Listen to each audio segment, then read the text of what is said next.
start off the look, I just wanted to mark off where those eyes are going to be placed so that I can get more of an idea of where the other features should go around it. And now I'm going in to cut out those cheekbones. So it's basically just two harsh lines angled towards your nostrils, and then the second one is going to be your jawline, which tapers off into that contour. Since her face has a lot of dimension, I'm just starting out using a contour shade to map out her features so that I can gradually go in and darken them. This just makes it look a little bit more natural.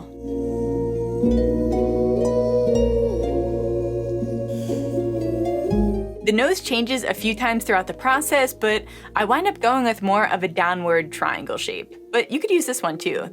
I used a few different reference images and then I kind of combined them into my own nose, which kind of still looked like hers, which is weird.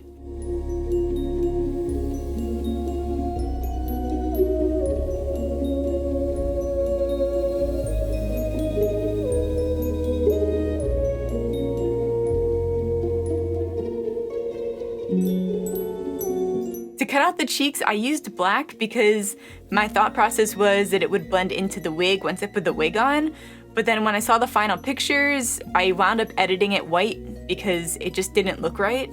So long story short, use white.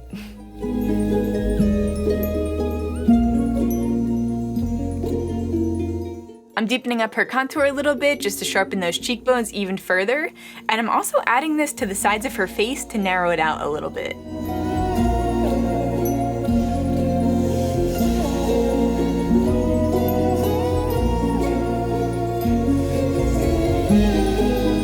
You can't forget her infamous mole, and then we're moving on to the lips. I'm using the NYX Soft Matte Lip Cream in, is it Copenhagen for the lips, and I created a wide cupid's bow meeting towards the tip of the lips, and I also added some shine marks with a white liquid liner. She has some defined eye lines underneath her buttons, so I'm just adding those using a black eyeshadow. I'm not sure if those are supposed to be eye bags or if they're more expression lines, but yeah, I'm just adding those right under the markers that we did for where the buttons are going to be.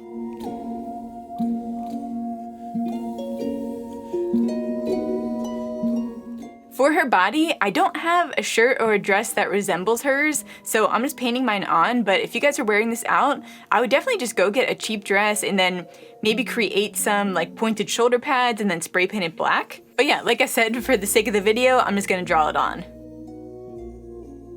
I'm getting her thin neck in there, and I'm trying to create an illusion of a pointed shoulder dress.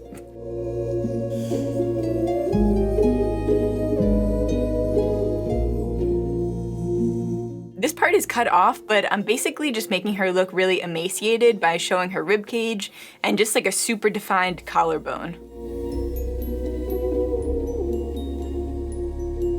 To save the hours that it would take drawing on individual polka dots, I just grabbed a highlighter and kind of dabbed on some splotches. Now we're moving on to the angry brows.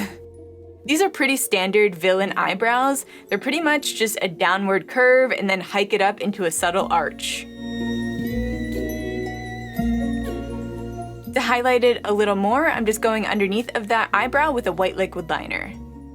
And I'm also using this to define the under eye lines. I'm defining that brow a little bit more using a black eyeshadow underneath that highlight, and boom, we're adding the wig. Now I'm adding the buttons for the final touch.